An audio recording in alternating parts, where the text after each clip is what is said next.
Renungan Malam, God's Amazing Grace atau Kasih Karunia Allah yang Mengagumkan oleh Ellen G. White, tanggal 5 Februari 2026. Mari kita berdoa.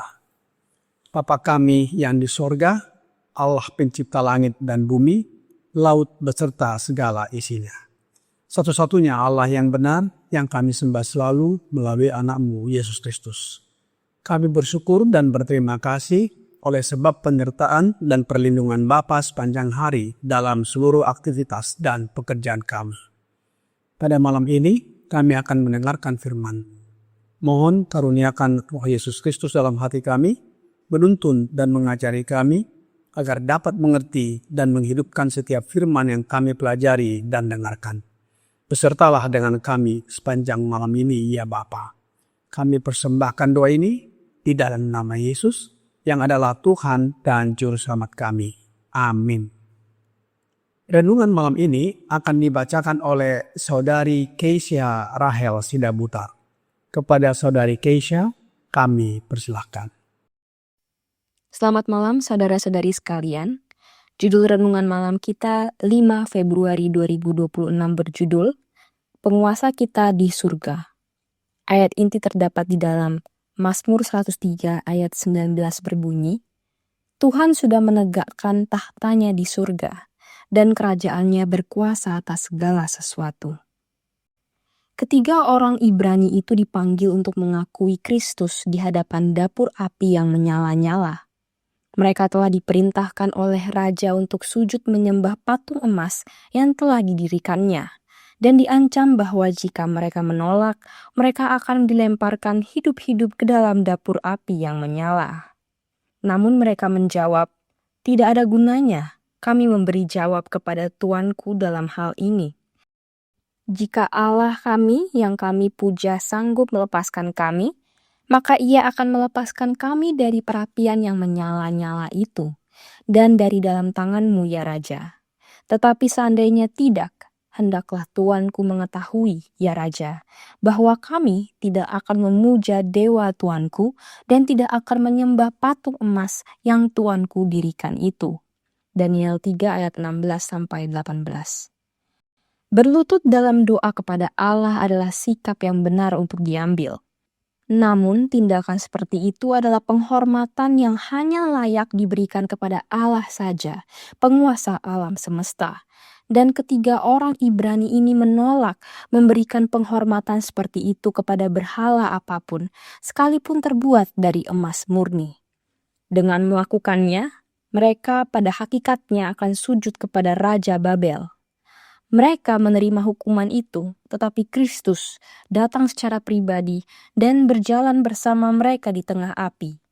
Dan mereka tidak mengalami bahaya apapun. Mukjizat ini menimbulkan perubahan besar dalam pikiran orang banyak. Patung emas yang besar yang didirikan dengan kemegahan dilupakan. Raja mengeluarkan dekret bahwa siapapun yang berbicara melawan Allah dari ketiga orang ini harus dihukum mati. Ketiga orang Ibrani yang setia ini memiliki kemampuan alami yang besar.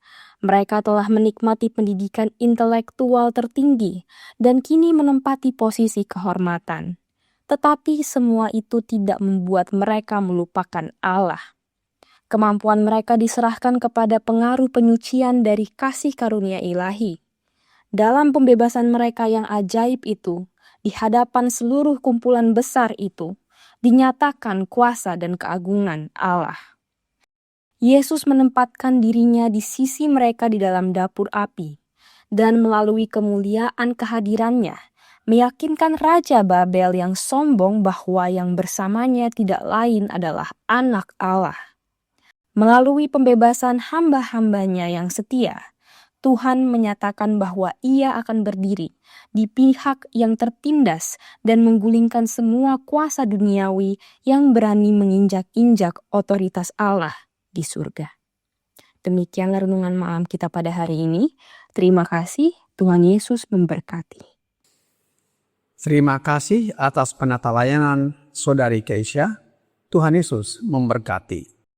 Saudara-saudari dalam Yesus Kristus, renungan malam ini mengingatkan kita bahwa Allah adalah penguasa tertinggi atas alam semesta. Tidak ada kuasa dunia, tekanan manusia atau ancaman apapun yang dapat menggoyahkan otoritasnya. Kisah 3 orang Ibrani di dapur api, yaitu Sadrak, Mesak, dan Abednego, menjadi bukti nyata bahwa Allah berdaulat dan setia menyertai umatnya yang setia. Latar belakang kisah ini bermula dari keinginan Raja Nebukadnezar sebagai penguasa dunia untuk melanggengkan kekuasaan negara Babylon dan sekaligus meninggikan diri sendiri serta mau disembah sebagai dewa. Nubuat di dalam Prophets and Kings halaman 504 paragraf 2 berkata, senang dengan usulan yang memuji dirinya itu, ia memutuskan untuk melaksanakannya, bahkan melampaui yang semula. Alih-alih membuat patung seperti yang dilihatnya, ia hendak menjadikannya lebih megah. Patungnya tidak akan menurun nilainya dari kepala sampai kaki, tetapi seluruhnya akan terbuat dari emas, melambangkan Babel sebagai kerajaan yang kekal, tidak dapat dihancurkan, dan maha kuasa yang akan meremukkan semua kerajaan lain dan berdiri untuk selama-lamanya. Didorong oleh ambisi besar dan kesombongan diri, Raja Nebukadnezar berkeinginan mendirikan kerajaan yang kekal dan tidak tertandingi. Ia berunding dengan para penasihatnya untuk membuat patung emas yang melampaui makna mimpi yang pernah ditafsirkan oleh Daniel, di mana hanya kepala patung yang terbuat dari emas yang melambangkan kerajaannya. Dalam kesombongannya, Nebukadnezar melupakan campur tangan Allah yang telah menyingkapkan arti mimpi itu dan menyelamatkan para pejabatnya dari kematian. Akhirnya, ia mendirikan patung emas sepenuhnya di lembah Dura sebagai lambang kemuliaan Babel dan dirinya sendiri menjadi objek penyembahan. Alkitab mencatatnya di dalam Daniel 3 ayat 1 dan 2. Raja Nebukadnezar membuat sebuah patung emas yang tingginya 60 hasta dan lebarnya 6 hasta yang didirikannya di dataran Dura di wilayah Babel. Lalu Raja Nebukadnezar menyuruh orang mengumpulkan para wakil raja, para penguasa, para bupati, para penasihat negara, para bendahara, para hakim, para ahli hukum, dan semua kepala daerah untuk menghadiri penahbisan patung yang telah didirikannya itu. Semua orang disuruh datang untuk menghadiri pentahbisan patung emas yang megah tersebut dan sujud menyembahnya. Daniel 3 ayat 4-6 menyatakannya. Dan berserulah seorang bentara dengan suara nyaring.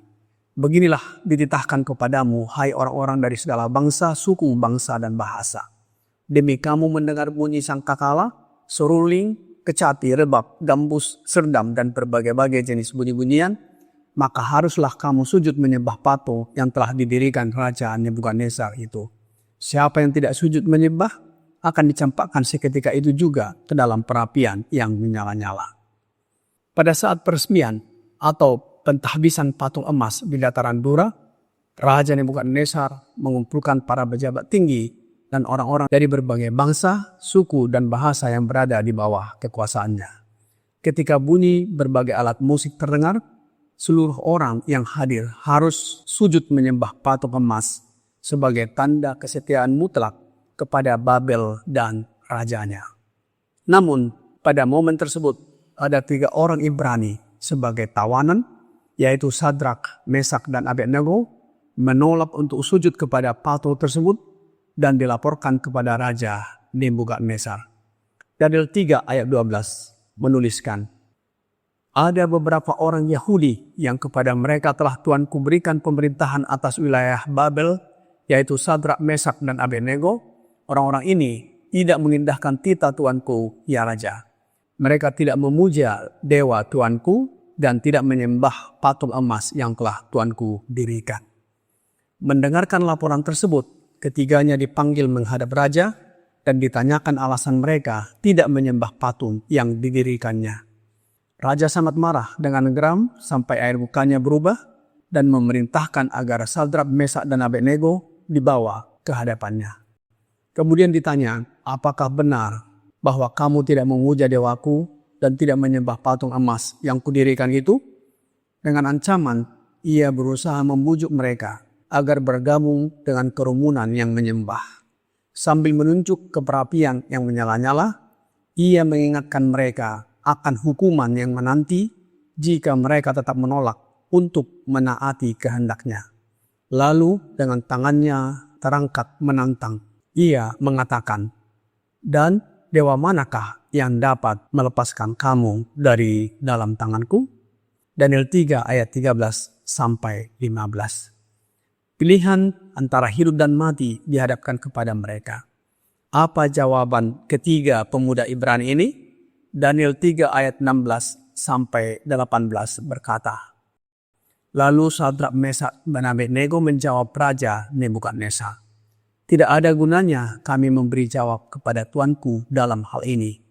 Jika Allah kami yang kami puja sanggup melepaskan kami, maka ia akan melepaskan kami dari perapian yang menyala-nyala itu dan dari dalam tanganmu, ya Raja. Tetapi seandainya tidak, hendaklah Tuanku mengetahui, ya Raja, bahwa kami tidak akan memuja dewa Tuanku dan tidak akan menyembah patung emas yang Tuanku dirikan itu. Jawaban ketiga pemuda Ibrani itu penuh iman dan keberanian. Mereka berkata kepada Raja Nebukadnezar bahwa mereka tidak perlu memberi jawaban untuk membela diri dalam hal itu. Mereka menyatakan keyakinan bahwa Allah yang mereka sembah sanggup melepaskan mereka dari dapur api yang menyala-nyala dan dari tangan raja. Namun sekalipun Allah tidak melepaskan mereka, mereka tetap tidak akan menyembah dewa atau patung emas yang didirikan raja. Sadrak, Mesak, dan Abednego menunjukkan kesetiaan mutlak kepada Allah, menegaskan bahwa ketaatan kepada Tuhan jauh lebih penting daripada mempertahankan hidup. Iman mereka berdiri teguh di atas keyakinan bahwa kuasa Allah melampaui kuasa manusia manapun. Setelah mereka menolak permintaan raja, selanjutnya apa yang terjadi? Di dalam Daniel 3 ayat 21 sampai 23 menceritakan, lalu diikatlah ketiga orang itu dengan jubah, celana, topi, dan pakaian-pakaian mereka yang lain, dan dicampakkan ke dalam perapian yang menyala-nyala. Karena titah raja itu keras, dipanaskanlah perapian itu dengan luar biasa, sehingga nyala api itu membakar mati orang-orang yang mengangkat Sadrak, Mesak, dan Abednego itu ke atas. Tetapi ketiga orang itu, yakni Sadrak, Mesak, dan Abednego, jatuh ke dalam perapian yang menyala-nyala itu dengan terikat. Saudara-saudari dalam Yesus Kristus, mereka dicampakkan ke dalam perapian yang menyala-nyala. Orang-orang yang mencampakkan mereka mati terbakar oleh sebab nyala api yang luar biasa itu. Apa yang terjadi kepada mereka? Apakah mereka juga mati terbakar? Ayat selanjutnya, Daniel 3 ayat 24-25 berkata, kemudian terkejutlah Raja Nebukadnezar lalu bangun dengan segera. Berkatalah ia kepada para menterinya, bukankah tiga orang yang telah kita campakkan dengan terikat ke dalam api itu? Jawab mereka kepada Raja, benar ya Raja, katanya. Tetapi ada 4 orang kulihat berjalan-jalan dengan bebas di tengah-tengah api itu. Mereka tidak terluka dan yang keempat itu rupanya seperti anak dewa. Allah tidak melupakan umatnya. Ketika para saksinya dicampakkan ke dalam perapian, Yesus Juru Selamat menampakkan diri kepada mereka secara pribadi dan bersama-sama mereka berjalan di tengah-tengah api. Nyala api kehilangan kuasanya untuk membakar mereka, sebab Yesus menyertai mereka. Raja Nebukadnezar mengetahui apa itu anak Allah, bukan karena pemahaman rohani yang mendalam, melainkan karena pernyataan langsung dari Allah melalui peristiwa ajaib itu. Saat ia melihat ke dalam dapur api, ia menyaksikan bukan 3 orang, tetapi 4 orang berjalan bebas di tengah nyala api, dan yang keempat tampak seperti anak Allah. Gambaran ilahi itu begitu nyata dan penuh kemuliaan sehingga bahkan seorang raja kafir pun dapat mengenali kehadiran yang bukan dari dunia ini. Apa tindakan dari raja setelah melihat bahwa mereka tidak terbakar? Di dalam Daniel 3 ayat 26 sampai 28 menyatakan, lalu Nebukadnezar mendekati pintu perapian yang bernyala-nyala itu, berkatalah ia, Sadrak, Mesak, dan Abednego, hamba-hamba Allah yang maha tinggi, keluarlah dan datanglah kemari. Lalu keluarlah Sadrak, Mesak, dan Abednego dari api itu. Dan para wakil raja, para penguasa, para bupati, dan para menteri raja datang berkumpul. Mereka melihat bahwa tubuh orang-orang ini tidak mempan oleh api itu. Bahwa rambut di kepala mereka tidak hangus, jubah mereka tidak berubah apa-apa. Bahkan bau kebakaran pun tidak ada pada mereka. Berkatalah Nebukadnezar, terpujilah Allahnya Sadrak, Mesak, dan Abednego. Ia telah mengutus malaikatnya dan melepaskan hamba-hambanya yang telah menaruh percaya kepadanya dan melanggar titah raja, dan yang menyerahkan tubuh mereka karena mereka tidak mau memuja dan menyembah Allah manapun kecuali Allah mereka. Raja memerintahkan Sadrak, Mesak, dan Abednego keluar dari dapur api. Di hadapan kerumunan besar itu menunjukkan diri mereka tanpa cedera. Kehadiran juru selamat mereka telah melindungi mereka dari bahaya dan hanya tali pengikat mereka yang terbakar. Para pembesar, penguasa, bupati, dan penasihat raja berkumpul dan melihat orang-orang ini bahwa api tidak berkuasa atas tubuh mereka. Bahkan sehelai rambut di kepala mereka tidak hangus. Pakaian mereka tidak berubah dan bau api pun tidak melekat pada mereka. Pertanyaan yang timbul adalah, bagaimana raja kafir itu tahu seperti apa anak Allah?